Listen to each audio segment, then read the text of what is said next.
I'm Kevin Sheedy, and you're listening to the Not Bitter, Just Better podcast.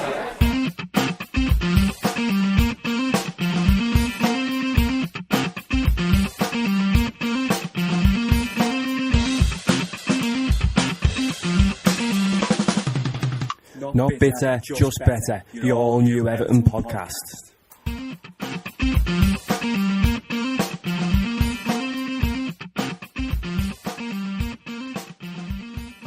Just about to have a look at the Spurs game coming up on Sunday, and before we do that, I just want to ask our listeners, or if you're watching on YouTube, does anybody know what the actual tune from what we sing, Ali Ali Oo, what it's from? Then the actual tune, because it sounds like that old English song, Vindaloo, bits of it sound like that. I don't mean what's the meaning behind it, because apparently the Ali Ali Oo is the big ship sails on the Ali Ali Oo, which is to do with the Mersey. So I want to know if any of our listeners... I've tried to put this out on Facebook before, but trying to say, you know, what it's from without being able to sing it is difficult. So if any of our listeners know, tell me, and if you can tell me, I'm going to do a version of it, an electronic version of it. And yeah, so anyway, Spurs game. I like the version that they were singing on Saturday. The jukebox version? No, the version that broke after the game. Oh, yeah. Ali Ali Ali O, with Everton FC. We've got the Scottish Messi. Yeah, we have, haven't we? We have indeed. The Scottish Pelly. And hopefully the Scottish Messi might get a couple of goals against Tottenham this weekend. Sunday, not Saturday. Do you think he'll play on Sunday? It's very possible. I don't think Traore is going to come back. We need the centre forwards. Will we go with Morales again up top? Didn't really work last Saturday. Naismith come on, changed the game. So yeah, why not? It's a very different game, though, isn't it? It is a different game. You've got Tottenham at home. Apart, you said it yourself with the stats before. Villa only had one real shot, and that was the goal they scored. So you know they were time wasting. They weren't as bad as some teams are parking the bus, but they were there to either try and smash and grab or get a draw. Tottenham are going to be there trying to beat us. So that it's a 6-pointer, isn't it? It's a European qualification 6-pointer.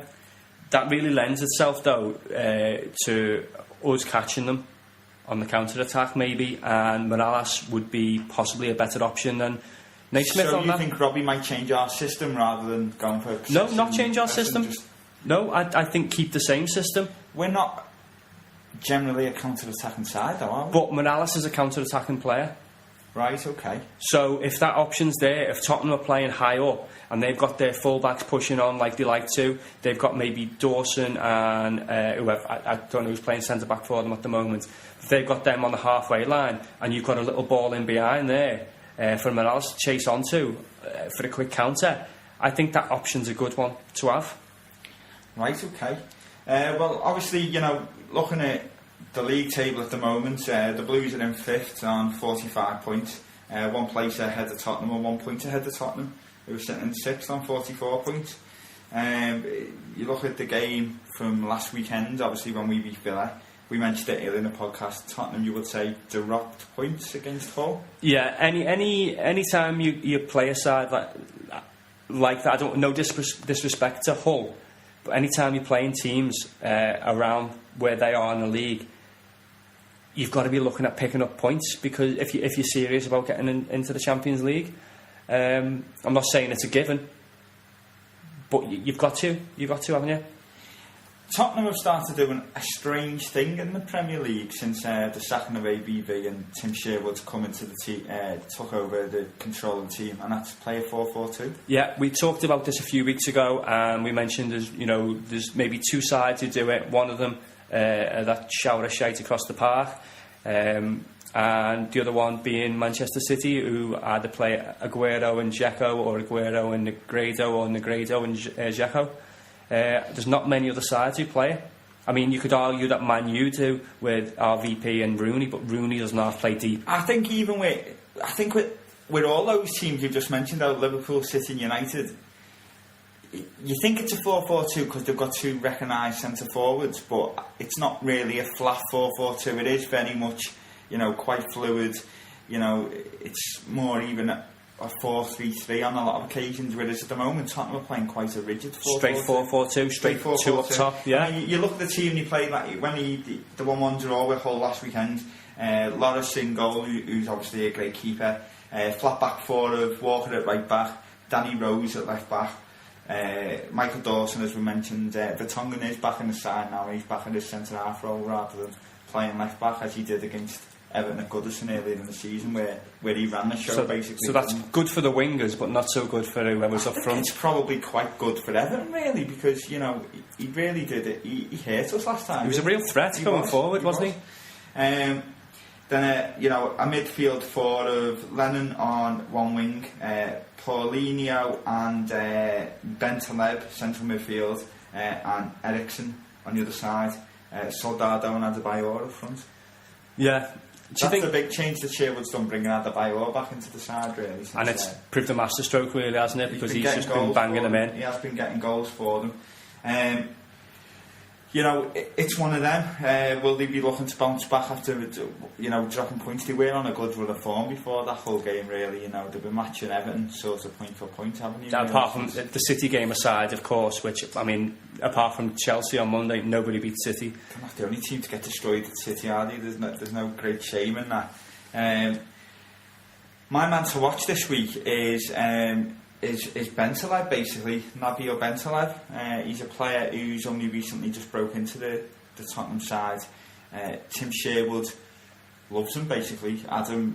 Tim Sherwood's previous job doing the under-21 side of Tottenham, Bentaleb was Tim Sherwood's best player, basically. That's what he said. You know, and it has brought him through.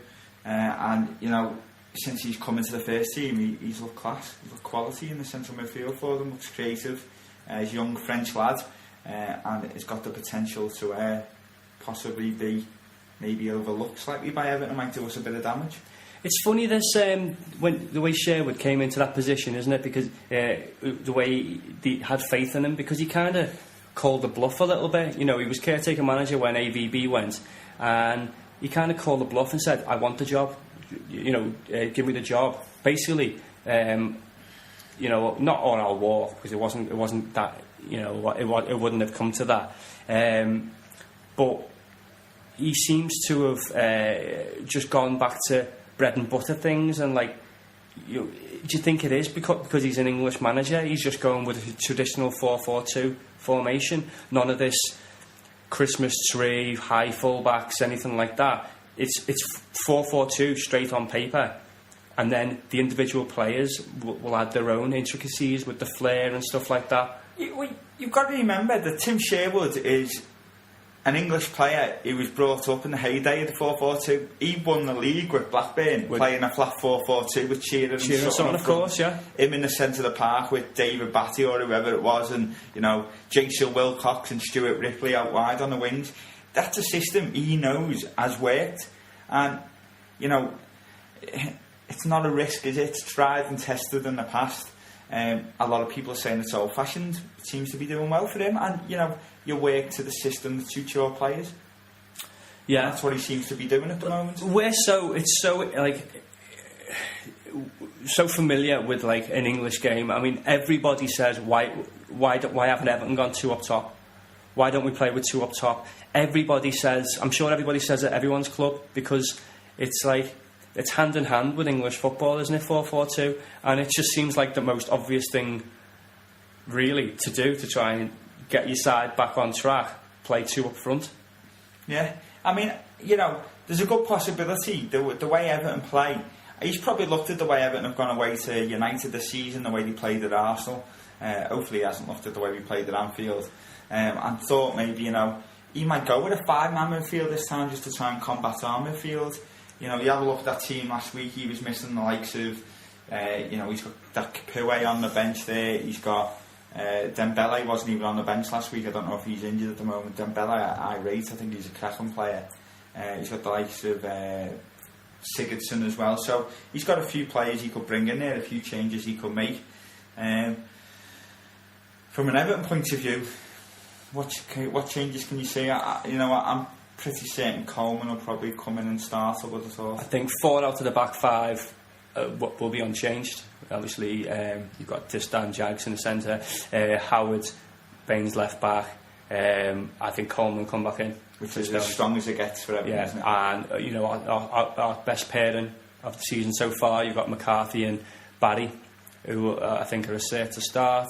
Then it gets a little bit tricky, doesn't it? That's when it gets interesting, isn't it? I mean, you're talking now of when everyone's fit, there's real options there. I mean, if, for instance, Delafeu and Traore were past able to be on the bench, and then, it's difficult, but I can't really see anybody coming in other than Naismith following the game of the day. Possibly Pienaar.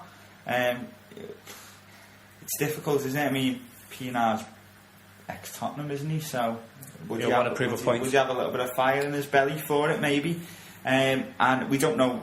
We still aren't 100% sure what happened with Barkley the other day. So I think Naismith will start up front. Morales will be a safe for the right hand side, and then it's just the Barkley role and the left side really between McGeady, Pienaar, Osman and Barkley. I think Barkley will keep his place. I think Pienaar will play on the right and Morales on the left, because he just seems to like to mix it up like that, Roberto. I don't know why. And I think he'll I think he'll go with next. No, in fact, no. I think he'll play. Oh no, I'm stuffed now myself because there is a few options, isn't there? There is. It's so difficult because there's that many options. You can't predict, can you? I think McGeady will drop out. It's funny, the Everton team, isn't it? Because what you would count as the back 7 players, if they're fit, they're playing. There's no ifs or buts about it. The back 4, the 2 older midfielders and the keeper, if they're fit, nailed on, they are playing. And then everyone in front of that, there's no definite nailed on position. Especially like you said with the fitness issues at the moment. I mean, even without the fitness issues, there's still those places up for grabs each week in, week out, aren't they? Because you'll have one player who will have a starting role one week, and he, for example, Osman, and the week after he might be garbage. The same with Pienaar. So you could basically interchange those players. But like I was saying before, which I just completely forgot about my own point, I think he'll go with Morales up top. And that's what kind of threw me, because I don't know who he'd end up playing on the wing. I'd be surprised, but it's possible. We said last week I thought the Villa game was the biggest game of our season. Do you think this is now the biggest game of our season? This one is. I don't think it's a must win. I think it's a must not lose. I agree. Yeah. And I think my prediction is that it's going to be a draw. I can see a 1-1. Yeah. And I don't often go for draws. I don't want to be safe. But Liverpool have shown that they can drop points. And this game, if we lost this game, Tottenham would leapfrog us. If Man United win, they start putting the pressure back on. If we draw the game or win the game, then obviously, it's a wholly different matter. I think we will go out and try and win it, because that's what he's known for, and that's all he'll try and do, and all he knows. But from a fan point of view, you'd be gutted if you lost this game, wouldn't you, after getting back on track? Yeah, I mean, as we said, it's a 6-pointer, isn't it? It's massive. It is massive, and you look at who else is playing at the weekend. Though Liverpool are playing Arsenal, so points are going to get dropped there, aren't they? You would think. Chelsea, Newcastle. So there's another game with with teams in the top 7 or 8 playing each other, and City, you would think, have got a bit of a banker. Playing Norwich. I think United play on the Sunday, as far as I know. I'm just trying to think who they're playing off the top of my head. They're playing Fulham, and they're at home to Fulham, the game after us on Sunday. So you would expect United to take 3 points from that, and so it is important that we keep in touch, and 3 points would be lovely. But I think it's going to be a difficult game, and my heart says draw. Well, my head says draw, my heart says 10-0 win to Everton. Yeah.